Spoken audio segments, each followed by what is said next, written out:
खुलुमबाय लोगोफोर, आं दिनै दोंसे खन्थाइ लानानै फैदों। खन्थाइनि मुं मोजां मोनलायनायाव रोनावदों। खन्थाइखौ लिरदों सानसुमा बसुमतारी आरो खन्थाइखौ आवरायदों जावलिया सिमां। फैदो बिदिब्ला बिथांनि खन्थाइखौ खोनासंलांदिनि।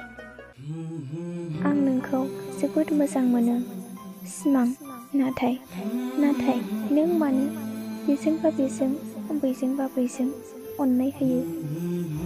आंदि नोंखौ बेसे मोननो हास्थायो सिमां। बारसे बिबाराव मानै माथाम सिखिरि बाहोनो हाया सिमां। नों मानो बेबायदि जालांखो नों सिमां।